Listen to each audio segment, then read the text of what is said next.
এই মুহূর্তে সব করতে বড় খবর, আপনারা জানেন সোশ্যাল মিডিয়ায় যে সামনে বিধানসভা ভোট,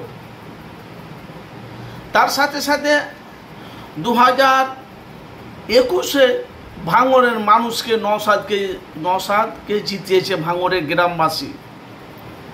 তো 2021 থেকে 2025 পর্যন্ত আইএসএফের দলটা কোনখানে পৌঁছে গেছে আপনারা জানেন। তার সাথে সাথে 2011 থেকে 2025 পর্যন্ত মাননীয় মুখ্যমন্ত্রী মমতা বন্দ্যোপাধ্যায়, উনি সিএম, আপনারা জানেন মুখ্যমন্ত্রী। তো আজকের একটা ভাঙড়ের ঘটনা আপনাদেরকে বলবো, আপনারা আশ্চর্য চলে যাবেন। বিধায়ক যদি হও নওশাদের মতন হও, না তো বিধায়ক ছেড়ে দাও। আজকে ভাঙড়ে আইএসএফের মিছিল যাচ্ছে, যেহেতু সামনে বিধানসভা ভোট। আপনারা জানেন যে ভোট প্রচারে নওশাদ সিদ্দিকী আজকে ভাঙড়ে ভোট প্রচারে নিজে খুদ ডাইরেক্ট ছিলেন। তার সাথে সাথে শওকত মোল্লা তৃণমূলেরও মিছিল আজকে ভাঙড়ে ছিল।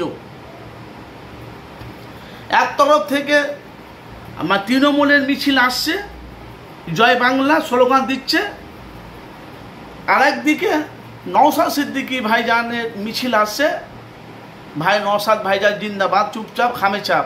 এর দুটো স্লোগান দিতে দিতে আসছে। একদম যখন দুটো দল যখন কাছাকাছি যখন হয়ে গেল, তৃণমূলের কর্মীরা বলছে জয় বাংলা, জয় বাংলা, জয় বাংলা। আর নওশাদ সিদ্দিকী ভাইজানের এত চরিত্র, এত ব্যবহার, এত আখলাক, ওদেরকে হাত দেখিয়ে বলছে ভালো আছে তো, ভালো আছে তো, কিন্তু মনে একটুও ভাই রাগ নেই। আমি ভিডিওটা দেখেছি, আমি দেখলাম ভিডিওটি ফেসবুকে।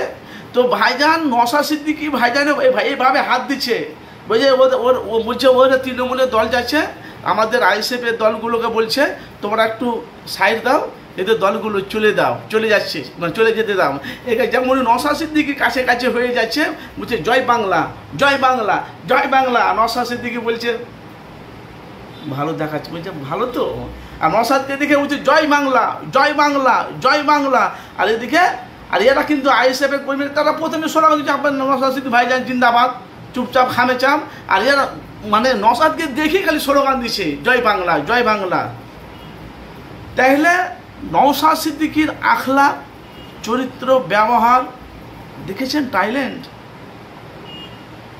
উনি তো কর্মীকে বলতে পারতো, ওরা যখন স্লোগান দিচ্ছে ওদের সামনে, যা তোমরা স্লোগান দাও ওদের কাছে গিয়ে। ভাইজান এরকমভাবে হাত দেখাচ্ছে, বলছে জয় বাংলা। দেখেন, দেখতে পাচ্ছেন ফটোটা, ভালো করে দেখেন, দেখছেন এভাবে সে হলুদ গেঞ্জি পরে আছে, বলছে জয় বাংলা। আর নওশাদ সিদ্দিকী ভাইজান এভাবে হাত দেখাচ্ছে। তাহলে অন্য বিধায়ক এমএলএ জিতে হোক, কখনো শওকত মোল্লার মিছিল, অথচ কোনো শওকত মোল্লাও নওশাদের সাথে আছে, আর এখানে নওশাদ সিদ্দিকী আইএসএফ, মানে একসাথে, মানে দুটো টিএমসি আর তোমার আইএসএফ, দুটো মুখী, মানে দুটো মুখোমুখি দল একদম। তাহলে নওশাদ সিদ্দিকীকে আপনারা বুঝতে পেরেছেন? অন্য জায়গায় যদি এটা যদি শওকত মোল্লা হতো, তাহলে 25-টা কোনখানে দাঁড়াতে বলুন তো।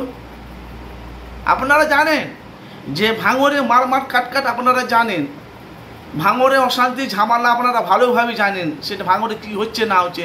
কিন্তু বলা বলি কথা ভাই, আব্বা নওশাদ সিদ্দিকী ভাইজানের তার টাইল্যান্ডটা দেখেছেন?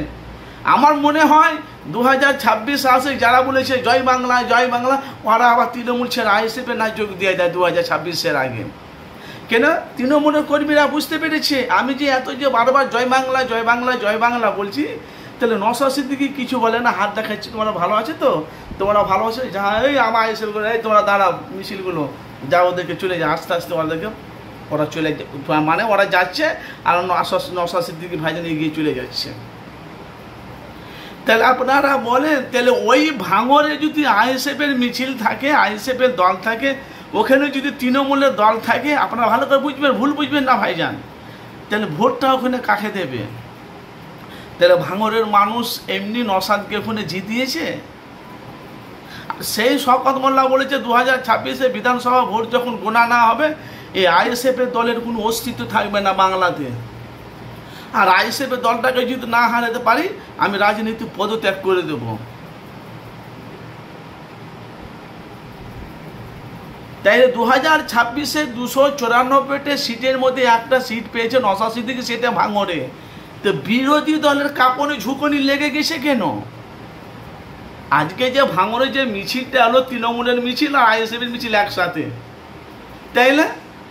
ওরা স্লোগান দিচ্ছে, আপনার নওশাদ সিদ্দিকী ভাইজান হাত দিচ্ছে, এদিকে শওকত মোল্লাকে ফুলের মালা পরাচ্ছে, এদিকে নওশাদ সিদ্দিকী ভাইজানকে ফুলের মারছে। কারণ যে যাকে সাপোর্ট করে, যেটা কিন্তু সামনে বিধানসভা ভোট, এমনিতে তো বিরোধী দলের মাথায় হাত। শওকত মোল্লা বলছে নওশাদ সিদ্দিকী তো তার নিজের এলাকাতে জিততে পারে না, তো ভাঙড়ের মানুষকে কি সেবা যত্ন করবে?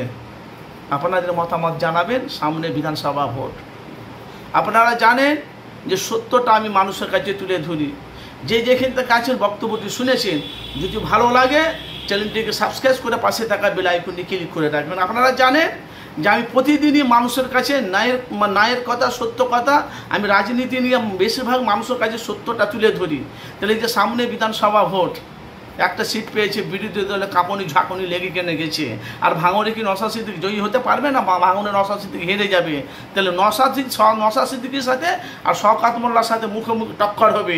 তাহলে বিধায়ক গৌতম জ্যোতি হও। এখন বাংলার মানুষ তো বলছে, বাংলার মানুষ বলছে 294টি সিটের মধ্যে একটা সিট পেয়েছে নওশাদ সিদ্দিকী, উনি একটা এমএলএ যদি ভালো কাজ করতে পারে, তা আরও 293টা মানুষ কেন ভালো করতে পারবে না?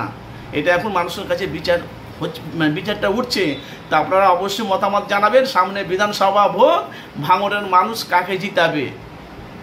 ভাঙড়ের মানুষ আমার মনে হয় তৃণমূলে যারা বলছে জয় বাংলা, ওরা আবার আইএসএফে না ঢুকে যায় 2026-এর আগে। নওশাদ সিদ্দিকী যার ব্যবহার চরিত্র যারা দেখলাম, দেখাচ্ছে যা চলে যায় তোমরা, তার ব্যবহার, তার টাইলেন্ট আলাদা। বিধায়ক যদি হও, নওশাদের মতন হও। আপনাদের মূল্যবান মতামত জানাবেন।